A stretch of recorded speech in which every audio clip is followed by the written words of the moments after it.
मैं सबसे पहले मैं अपना परिचय देना चाहूँगा।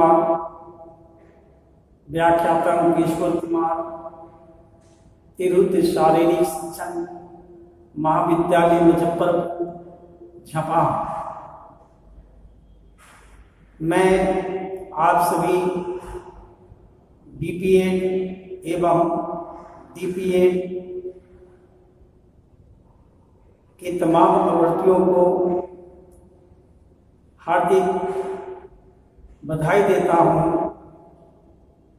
आप 1 स्टार एफिशिएंसी टेस्ट, जिसके अंतर्गत high jump, long jump, short put, 200, 800, 100 metre की दौड़ में भाग लेकर एवं लिखित परीक्षाओं से गुजरकर आपने नामांकन सुनिश्चित किया है। आप बधाई के पात्र हैं, क्योंकि जहां आपका नामांकन सुनिश्चित किया है, यह महाविद्यालय बिहार राज्य का गौरव महाविद्यालय है, जहां से पूरे भारत के तमाम राज्यों से आए अभ्यर्थी यहाँ से प्रशिक्षण प्राप्त कर अपने राज्य एवं भारत का मान गौरव किया है। मैं आपसे अपेक्षा करता हूं कि आप यहाँ अनुशासित पूर्वक रहकर प्रशिक्षण प्राप्त कर अपने राज्य, अपने देश का नाम गौरव करेंगे। आप तो मैं बता दूं कि शारीरिक शिक्षा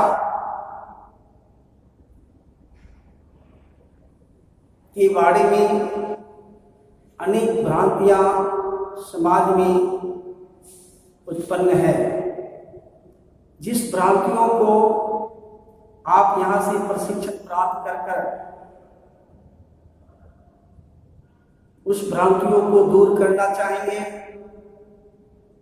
शारीरिक शिक्षक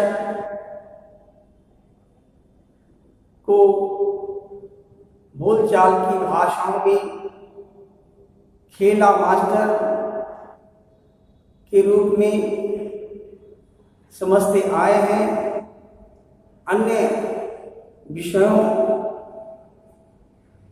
की तरह इनकी मान सम्मान समाज नहीं दे रखा है।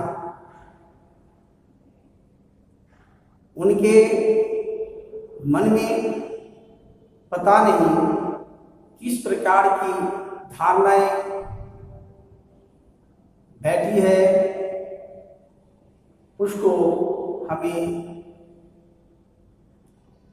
ज्ञान संवर्धन करते हुए उन्हें यह अवगत कराना है कि शारीरिक शिक्षा मात्र खेल कूद ही नहीं, यह शारीरिक शिक्षा एक बालक, एक मानव के सर्वांगीण विकास के ज्ञान को पुष्पित और पल्लवित करता है।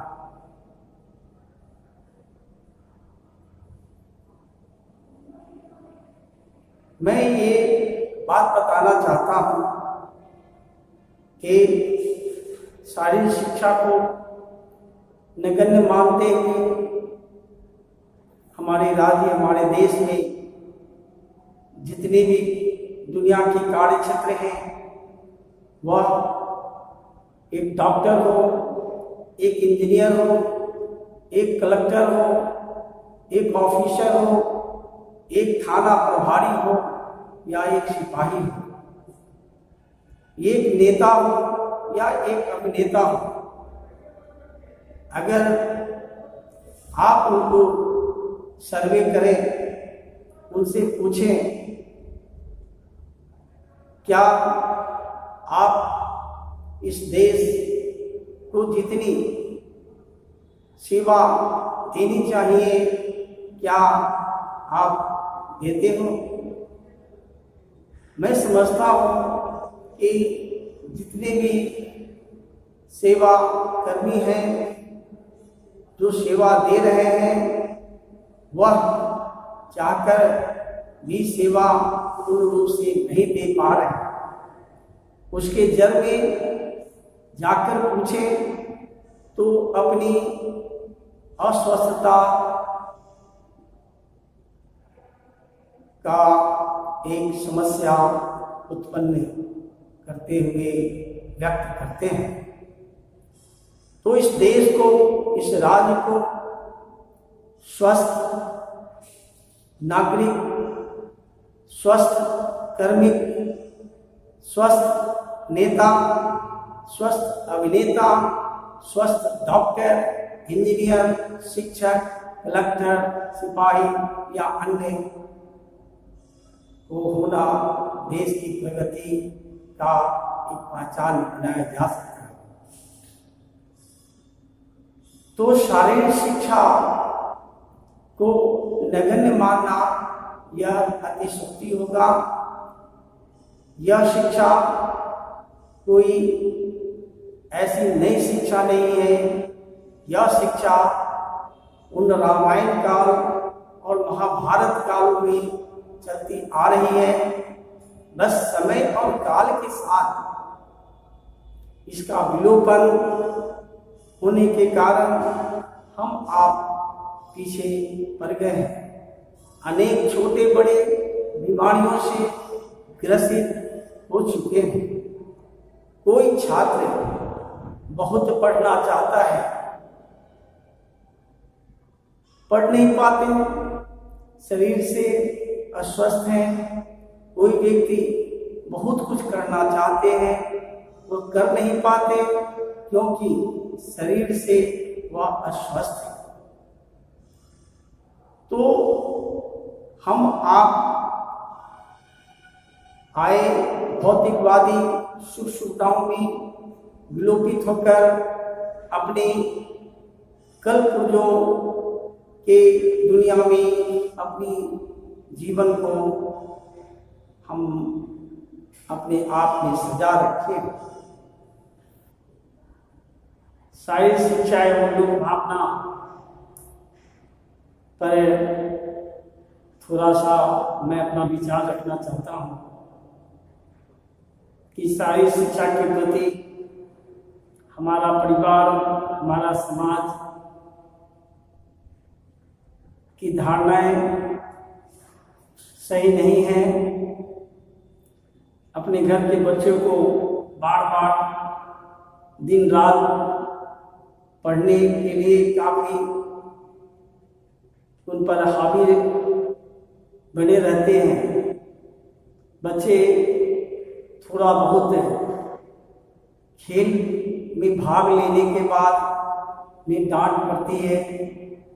उनको कहा जाता है खेलने से अपना समय नष्ट आप करते हो, उतना समय पढ़ाई लिखाई में दो ताकि तुम अच्छे बन सको। मैं ये जानना चाहता हूँ कि यह सब कुछ को नहीं मानकर, ठीक है मैंने खेल कूद से जितना खेल कूद में मुझे भाग लेनी थी या लेना चाहिए था नहीं लेकर दिन रात हमने पढ़ाई लिखाई कर कर एक डॉक्टर बन गया, मैं एक कलेक्टर बन गया, एक किरानी बन गया, शिक्षक बन गया, नेता बन गए, अभिनेता बन गए। अनेक दुनिया के कार्य क्षेत्र के अनेक क्षेत्रों में अनेक पद पर हम कार्य कर रहे हैं। उन्हें कार्य करने वाले उन लोगों से जाकर पूछें कि भाई आप जो कार्य दिया गया है उस कार्य को कितनी ईमानदारी पूर्वक आप उसको निभा रहे हो, कितनी ईमानदारी पूर्वक उस कार्य को आप समर्पित की भावना से आप कर रहे हो। मैं शायद समझता हूं कि 99% लोग आपको अपनी समस्या आपके सामने रखेंगे। वह कोई दूसरी समस्या नहीं, मात्र एक ही समस्या कि मैं चाहता हूं तो तू कर नहीं पाता हूं, मुझे शरीर से वर्क जितनी देनी चाहिए मैं नहीं दे पाता हूं, मस्तिष्क से जितना काम देना चाहिए मैं नहीं दे पाता हूं। उसकी वजह है शरीर से अस्वस्थ। तो वह किस काम का वैसी पढ़ाई, किस काम का वैसे इंजीनियर, किस काम का वैसे डॉक्टर, किस काम का वैसे शिक्षक, किस काम का वैसे नेता अभिनेता जो शरीर से वह अस्वस्थ हो, अपनी कार्य क्षमता को चाहकर भी नहीं कर सकते हो, तो वैसा कार्य हम क्या देश को आगे बढ़ाने में कितना सार्थक कर सकते हैं। तो हम आप उस भौतिकवादी भोगाविलासताओं में अपने आप को जकड़ जाना और अपने आप को अस्वस्थ हो जाना यह किसकी देन है। यह सारी शिक्षा को हम उपेक्षित ढंग से हम इस प्रकार देखा है जिसका परिणाम हमारे सामने वह प्रस्तुत है। इसलिए आज सरकार इस बात को गौर तलब की है, पूरे भारत में सारी शिक्षा को अनिवार्य विषय के रूप में घोषित किया है और पूरे राज्य में पहले से भी सारी शिक्षण प्रशिक्षण महाविद्यालय थे हैं, परंतु हमारी राज्य सरकार जो इस शिक्षा को उतना जितना उसकी स्थान मिलनी चाहिए उतनी नहीं दी गई और जिसका कारण परिणाम यह है कि अपने आप में यह शिक्षा पीछे पिछड़ता गया। हमारा भारत इतना बड़ा जनसंख्या वाला देश है, इतनी बड़ी जनसंख्या वाली देश होकर भी ओलंपिक में जो स्थान प्राप्त होना चाहिए वो प्राप्त नहीं करते। इसकी वजह यहाँ का नागरिक है, यहाँ का नेता है, यहाँ की सरकार है, यहाँ की समाज है, इसको दोष दिया जाए।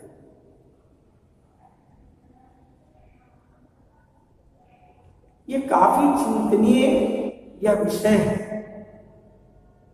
तो आप जितने भी डीपीएड और बीपीएड में नामांकित छात्र छात्राएं जो हैं यहाँ, जो 2 साल की प्रशिक्षण आपकी अवधि होगी और इस प्रशिक्षण अवधि में आप 2 सालों तक सारे नेशनल इंटरनेशनल सारे गेम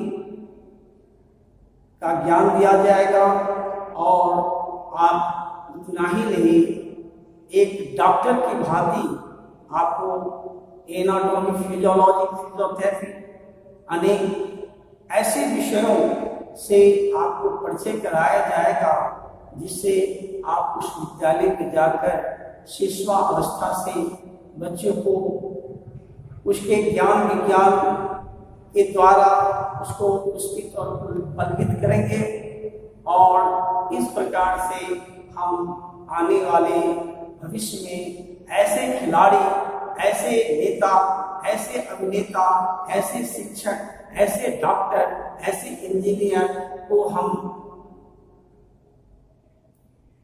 प्रस्तुत करेंगे जो लंबे समयों तक कार्य करने के बावजूद भी उनको थकावट नहीं हो, शरीर से पूर्ण रूप से स्वस्थ हो, और इस प्रकार से हम देश को आगे बढ़ाने में हम सभी लोग अपना योगदान देंगे।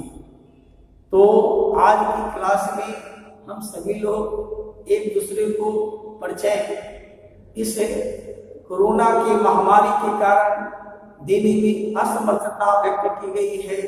आपको ऑनलाइन के द्वारा मैं अपना परिचय दिया, कुछ संक्षिप्त में सारी शिक्षा के बारे में कुछ आपको टूटी फूटी भाषाओं में आपको मैंने अवगत कराया। अब मैं चाहूंगा कि यह कोरोना महामारियों से ये लंबे समय तक चलती रहेगी, फिर भी अपने आप को सावधानी पूर्वक रहते हुए पठन पाठन करते रहेंगे। जहाँ भी रहेंगे लोगों को भी सावधानी पूर्वक रहने को प्रेरित करेंगे।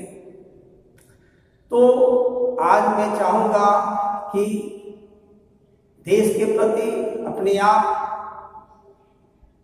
एक छात्र प्रतिज्ञा के रूप में हम शपथ करते हैं। तो उस छात्र प्रतिज्ञा को शपथ करने से पहले हम सबसे पहले ये अंगुली को पूरी अंगुली सटाएंगे, पूरी अंगुली को सटाएंगे और सामने ऐसे रखते हुए हथेली का होगा जमीन के नीचे और सामने मुट्ठी बंद, कमर से सटा हुआ बाजू, और इस प्रकार से हम छात्र प्रतिज्ञा करेंगे। छात्र प्रतिज्ञा करते समय भारत हमारा देश है, हम सब भारतवासी भाई बहन हैं। हमें अपना देश प्राणों से भी प्यारा है। इसकी समृद्धि और विविध संस्कृति पर हमें गर्व है। हम इसके सुयोग्य अधिकारी बनने का प्रयत्न सदा करते रहेंगे। हम अपने माता पिता, शिक्षकों और गुरुजनों का आदर करेंगे और सबके साथ शिष्टता का व्यवहार करेंगे। हम अपने देश और देशवासियों के प्रति वफादार रहने की प्रतिज्ञा करते हैं। उनके कल्याण और समृद्धि में ही हमारा सुख निहित है। जय हिंद। प्रकार से जब आप महाविद्यालय में आएंगे, प्रत्येक रोज असेंबली में ये छात्र प्रतिज्ञाएं कराई जाएंगी और यहाँ से प्रशिक्षण के बाद आप जिस भी विद्यालय में जाएंगे जहाँ आप कार्यरत होंगे, असेंबली जब आप लगाएंगे तो छात्रों को इस प्रतिज्ञा के द्वारा शपथ कराएंगे। तो आज की क्लास यही समाप्त की जाती है। जय हिंद।